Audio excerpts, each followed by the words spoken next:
Well, now, you see, this involves certain ideas that are quite alien to the West. One, the idea of the world as play. Our Lord God in the West tends to be over-serious. And no great Christian artist has ever painted a laughing Christ or a smiling Christ. Nothing that I've seen of any of the great masters.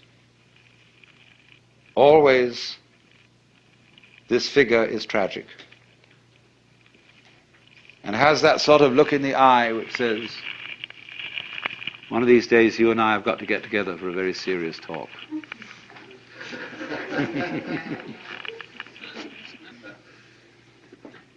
So you see, there is some difficulty about the notion of the world as dramatic play for us. There's another difficult notion here, and that is cyclic time. See, most of us live in linear time. This originated with St. Augustine and his interpretation of the Bible. Now, I don't know how true this really is, but it's certainly a big fashion in modern scholarship to say that it was Judaism that gave us the idea of history. Hindus have no interest in history whatsoever, or not until recent times. To the total exasperation of historians, there is no way of finding textual evidence of the age of most of the Hindu scriptures, because they aren't interested in history as such. They are only interested in human events as archetypal occurrences, as repetitions of the great mythological themes over and over again. So if in a document started out that a certain adventure happened to King so-and-so, whom everybody knew at the time, in the next generation they had changed the name of that king to the current king, because the story was typical anyway. They just wanted to say a king everybody knew. They altered things in that way, and so they know no kind of chronology. And if you ask even quite intelligent Asians about this, they have difficulty in understanding what kind of a question you're asking. What is this history thing? Whereas on the other hand, according to our scholars, the Jews were historically minded because they remembered the story of their descent from Adam and Abraham, the great event of the liberation from Egypt, and then the triumphant reign of King David, and then things go sliding downhill as other political forces become stronger and stronger. And so they get fixed on the idea that one day is going to be the day of the Lord, and the Messiah will come and put an end to history. And there will be the restoration of paradise. But this is linear. They don't think of the world having been created many, many times before and come to an end many, many times before. It's one clear ascent from start to finish, from Alpha to Omega. Well, when St. Augustine was thinking about this, he thought, if time is cyclic, Jesus would have to be crucified for the salvation of the world once in every cycle. But for some reason he had it firmly fixed into his head that there was only one historical crucifixion in time. What they call the one full, perfect, sufficient sacrifice, oblation, and satisfaction for the sins of the whole world. Once is enough. Now, of course, he got his hierarchies confused. It's true, there is one sacrifice, but that's on the plane of eternity. On the plane of time, eternal things can be repeated again and again and again. But so, as a result of that, we are handed down not a Greek. The Greeks also had cyclic time, like the Hindus. But we have been handed down linear time, and therefore we are always thinking of a progression that will take us steadily, steadily, steadily, faster and faster, to a more and more perfect world. And it will get better and better and better and better all the way along, if we keep our heads.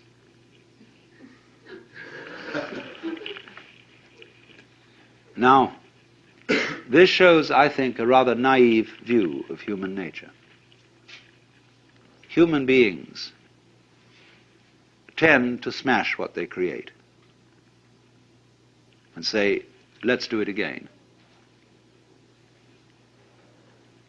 There is that in man which is also in the child. Rub it out. What fun. And so it isn't really too realistic to suppose that human beings will simply get better and better and better and better and better, because they'll soon get tired of it. They say, let's be as awful as possible. See, there was that element in Nazism. How awful can you get? How brutal can you be? How destructive? And that, it isn't just Germans, you know, who have that.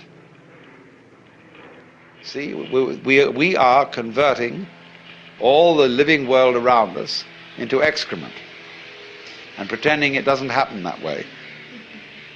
And we are the most marvelous vortices in this stream of food which whirls around as us and then disappears into excrements, which again fertilize the soil, and we keep on at it.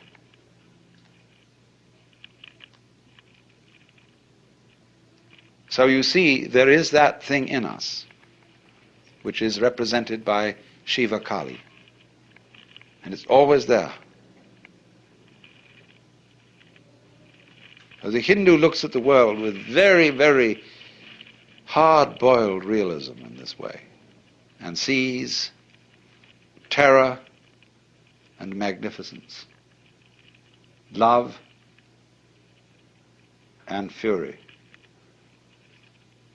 as two faces of the same thing.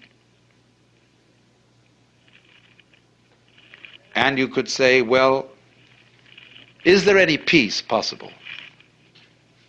After you've looked at this picture for a long, long time, and you've conceived the endless, endless cycles, because this thing goes on always and always and always. Per omnia saecula saeculorum, world without end. And the Hindu sometimes feels,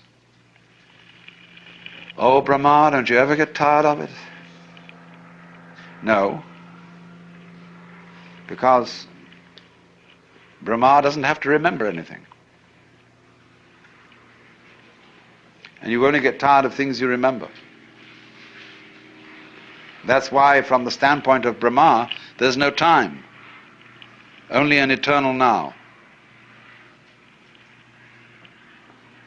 So the secret of waking up from the drama, the endless cycles, is the realization that the only time that there is the present. And when you become awake to that, boredom is at an end, and you are delivered from the cycles. Not in the sense that they disappear, that you no longer go through them. You do go through them. But you know, you realize that they're not going anywhere. Now then, supposing you liken the rhythm of these cycles to music. Why, surely you don't hurry it up. You don't say, let's get to the end faster. you know how to listen to music only when you slow down time and sit back and let that be. And so, in the same way, you can see every little detail of life in a new way. You say, oh my, look at that.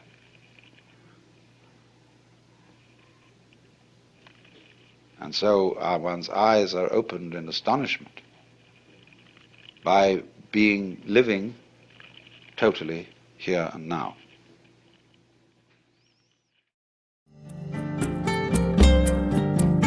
This concludes Session 9 of Out of Your Mind, Essential Listening from the Alan Watts Audio Archives. Our program continues with Session 10.